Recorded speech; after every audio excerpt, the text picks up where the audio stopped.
Hello and welcome. Today we'll uncover the shocking truth about bullying and arm you with 6 proven steps to ensure your child overcomes bullying with resilience. So, these strategies are designed for parents just like you, parents who may feel lost despite trying everything when it comes to helping their child through bullying, just like my parents once did.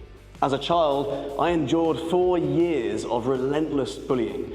It wasn't just name calling, it morphed into isolation and physical harm. My sense of self-worth crumbled and I began to lose hope. It wasn't only me who suffered, my whole family felt the weight of that bullying. But martial arts became my turning point. In just 6 months, I found a newfound strength, not just physically, but also mentally. And through this journey of martial arts, I've dedicated my life to working with 50,000 children around the world and becoming the largest martial arts academy in the Middle East.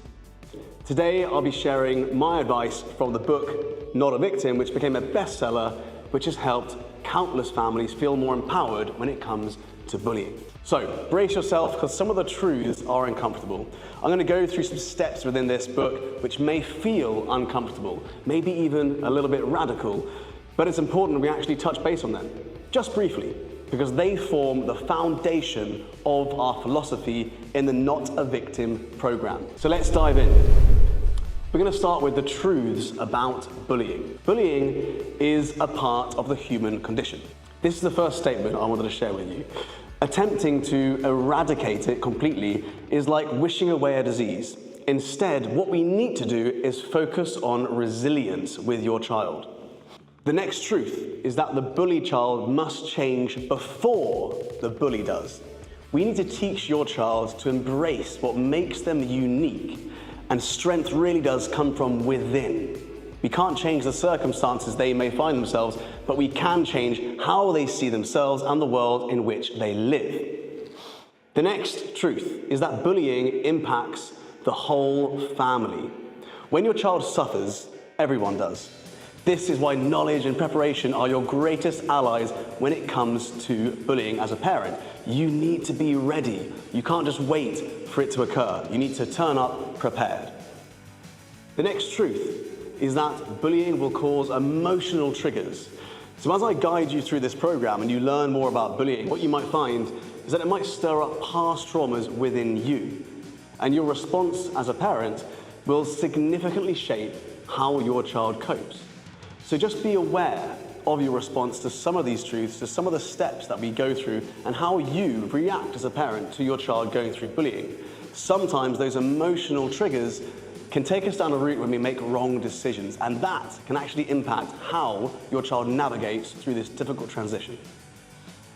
The next truth about bullying is that bullying is predictable. Understand that bullying has patterns, and we can follow the patterns. And by preparing as an adult, as a parent, you can turn potential misery in your child and your family into actual moments of triumph. We know that if we follow the path of bullying, we know exactly how to guide a parent and a child through that. And it becomes very, very predictable. I know this, having worked with thousands of children and parents through this really difficult transition, and that leads me to the next truth. Bullying is a transition. It's an ongoing experience, and it's not a one-off event. We really can embrace this as an opportunity for learning. Now, one of the hard things about that is that we feel like when our child goes through bullying, it's a one-off incident. That's really not the case. So often when a child goes through bullying, they've actually attracted the bullies into their life through appearing as a victim, through the traits that they don't yet own or love about themselves. And really what we can do as parents is help them break that. The next truth is that your child can either break or break through bullying. It's like a fork in the road. When your child goes through this very predictable transition in their life, they will either go down one way to break or the other way to break through. I want to make sure that you and your child break through bullying. Now, when you look at bullying, it can either fracture your child's character or it can forge them into something stronger. Your child can then become more resilient and prevent bullying from happening again and again in the future. Which brings me to the next truth, which may be a difficult one to grasp at this very fragile stage. Bullying can actually be positive for your child. So many successful people draw strength from past bullying experiences if they're channeled positively. Now, when I wrote the book, Not a Victim, what I discovered was that there were hundreds of people that I interviewed and I spoke to who had actually become incredibly successful, business people, sports people, within their career, with their vocations, whatever it was that they were doing. And they became successful in their words because of the bullying they went through. That fork in the road that they experienced became such a driving force for them to have more perseverance, more resilience, to stand up for themselves, to seek justice and to get what they wanted from their life and have more self-worth. None of that would have existed if it wasn't for the bullying experiences that they had. And so as devastating as this transition can be, it can actually be a force for good in your child's life. The next truth is that parents are often reactive. You've probably heard as a parent that we need to watch out for our triggers. I spoke a little bit about emotional triggers, but one of the things I've really noticed working with parents when it comes to mentoring their children through bullying is that with so many things, we understand that our children need to learn about something in order to get ready for it in life. When your child learns to cross the road, you want them to cross the road safely, and so you teach them, approach the road, look left and look right for cars, look for a pedestrian crossing. And when you do that, you are empowering your child to be prepared for a dangerous experience, or potentially dangerous experience, of crossing the road. And you're not going to be there all the time. You know, as a parent, that you need to proactively prepare your child for that difficult experience. Now, we need to approach bullying in the same way. Imagine your child needs to cross the road without you. How are you going to help them cross the road? Well, you need to follow the 6 steps of the Not a Victim program to make sure that you are prepared as a parent and they are empowered as a child to face that difficult transition effectively on their own, because you're not going to be there. The next truth is that your child probably won't tell you that they're going through bullying. Now, that's a really difficult pill to swallow, because so many parents say to me, my child has an amazing relationship with me. They would tell me absolutely everything that they're going through. And that's simply not the case. What I've realized, having met so many parents, is that often their child faces bullying on their own, and they often feel a sense of guilt or shame or a drop in pride that they didn't stand up to the bullies themselves. Your child knows that they should be standing up to bullies. Innately, they know that. And so when they don't do that, they feel that guilt and shame. And so they don't necessarily want to disappoint you. And so even with an incredibly strong relationship, they might stay silent for years. In some of the most devastating cases I've dealt with, children have gone through chronic bullying and their parents are completely unaware until 2 or 3 years later, when so much damage is done. But the important thing here as a parent is not to feel shame yourself or guilt yourself that they didn't tell you, but in fact, become an expert in spotting the signs or symptoms that they may be going through it. The next truth is that the trauma isn't linked to the severity. So it's all about their ability to feel, heal, and deal with it.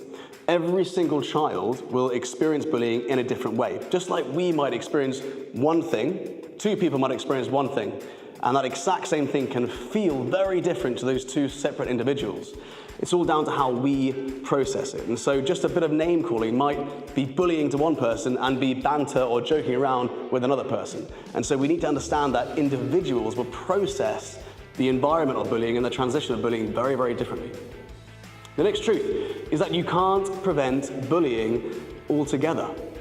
So many schools that I've spoken at or worked with the teachers or the students or the parents have this mantra, this understanding or belief that bullying can be prevented entirely. They have this saying in many schools that we're a bully-free school. Now, I've really, for many, many years, said that that is completely impossible. And that's quite an uncomfortable thing for parents to believe and for schools to believe. But bullying is this very difficult transition that teaches us as young people about ourselves. It teaches us about the things that we don't own and love about ourselves. We attract that bullying into our lives, and how we respond is ultimately how we transition through it. It's an ugly part of the human condition. And so we can't eradicate bullying altogether. All we can do is arm your child with the tools to overcome bullying on their own. we need to focus on giving your child the strength of character to overcome bullying, so they can handle it when you're not around. The next truth is that you can't solve it for them. It's really essential that you as a parent understand that no matter what you do, if your child goes through bullying and you feel compelled to run into school, to stop the bullying head on yourself, to speak to the teachers, the parents, and even the students, it won't necessarily work. It's really essential that your child learns to face difficult challenges independently. What happens when a child goes through bullying and their parents rush in and remove them from that environment is that I have found the bullying repeats and repeats. So the bullying might start in primary school, and their parent might remove them, take them to a new class or a different school. But because the child hasn't learned to overcome bullying, that bullying then follows them like a dark cloud into secondary school, and then maybe even into the workplace as an adult. And so it's really important that we work proactively with young people to teach them how to stand up for themselves and to have the strength of character to get through that difficult transition on their own. The next truth is that bullying needs practice. So like any skill, dealing with a bully needs practice. It requires repetition and resilience. And so it's really important that we don't just assume that when we speak to our child and we give them the tools, that they have everything they need. They need to then practice things at home. And so one of the things we use is a role-playing game, which I'll go through in one of the steps. The next truth is that words don't hurt. You let the words hurt. And so what we need to do is teach our children that they control how deeply the words actually affect them. It's up to us to understand and translate those words that we hear into something that emotionally charges us or not. And that is something you can actually teach your child to do effectively. And that gives them so much power. It empowers them to control their emotions, regulate their emotions, and not become a victim in a bullying situation. The next truth is that the bully is a victim as well. Now, often bullies are trying to deal with their own issues. They may have their own insecurities, or more likely than not, what I found is that a bully is being bullied somewhere else. And bullying is actually this flow of negative energy. And so if you look into a bully's life, you'll find that there are several stages of bullying going down this chain. Now, your child, empowered with the not a victim system, can actually be the catalyst to breaking that cycle. Your child can break the bullying cycle and end it so it doesn't continue, and they aren't the one who carries it on. I had a really interesting case once with a 9-year-old that had gone through chronic bullying for 2 years. And I sat down with that child and I taught them the first step, which I'll go into soon, which essentially is perspective, understanding why bullying occurs. And the miraculous thing about this is I could see their minds shifting. Suddenly they realized that the bully wasn't a bad person, and it was replaced with empathy. That feeling of intimidation was replaced with empathy. And then they felt sorry for the bully. And what was miraculous for me is they went into school the next day and they actually mentored their bully through bullying. They had the emotional intelligence to do that because of this program. That was mind-blowing for me. We can teach our children to have that emotional intelligence and to actually mentor their own bullies through bullying so that your child can actually be a part of breaking that cycle.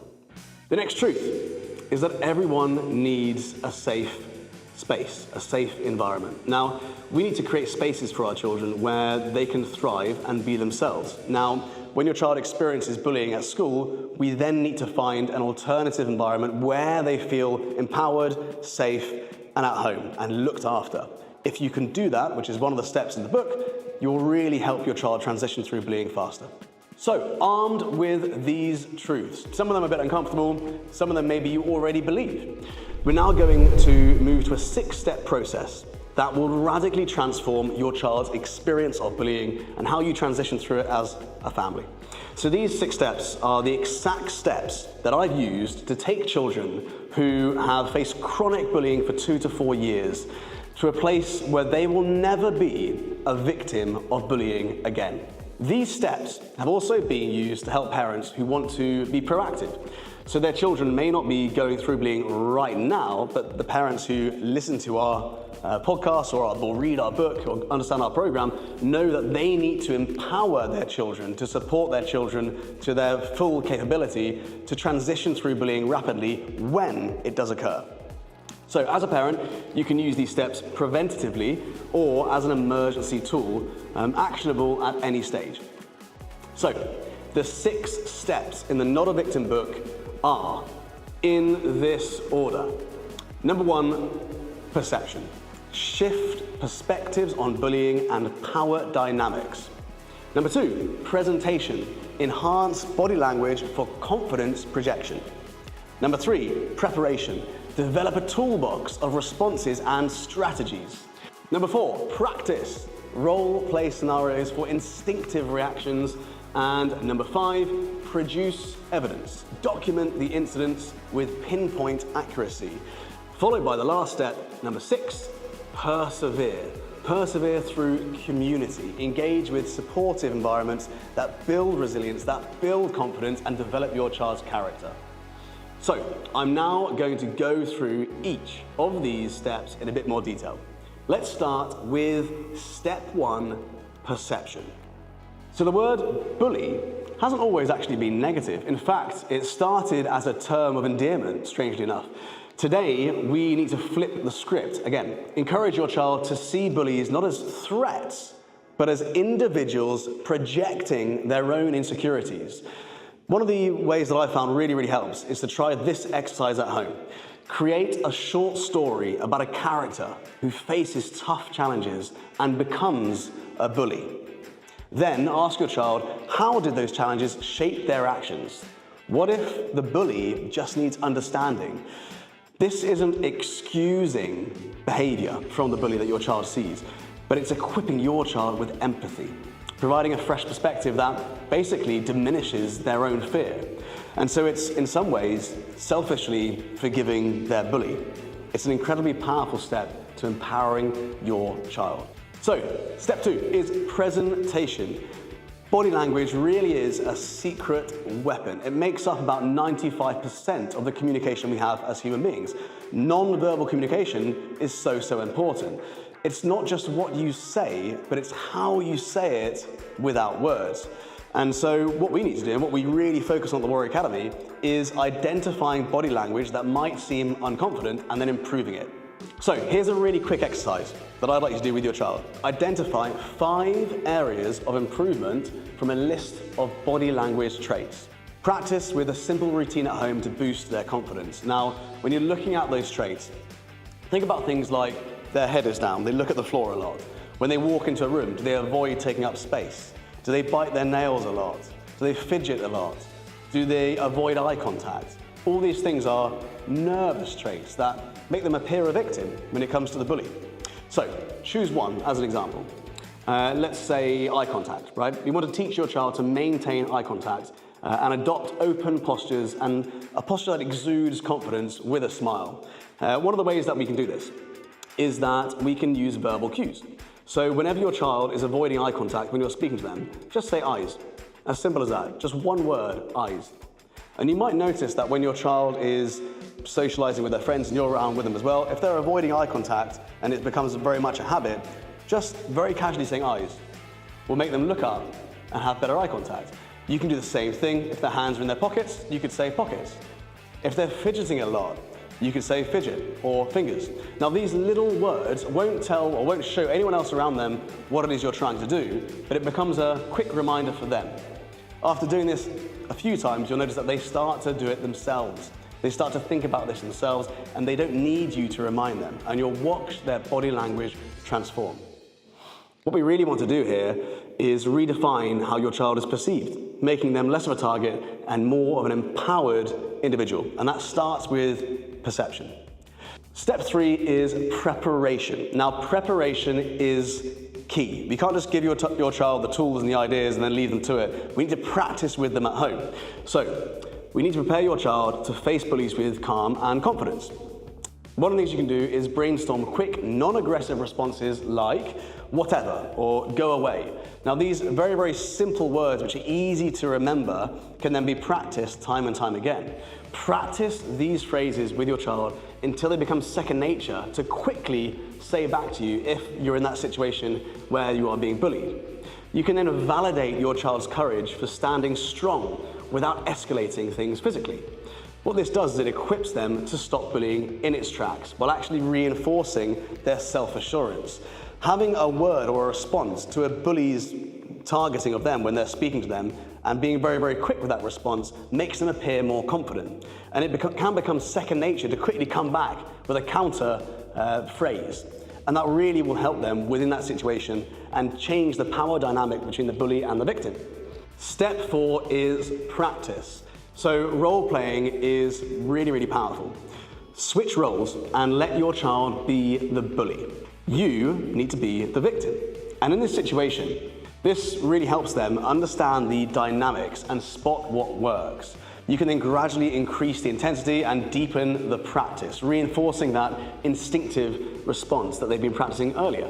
So with consistency, what you'll find is that your child's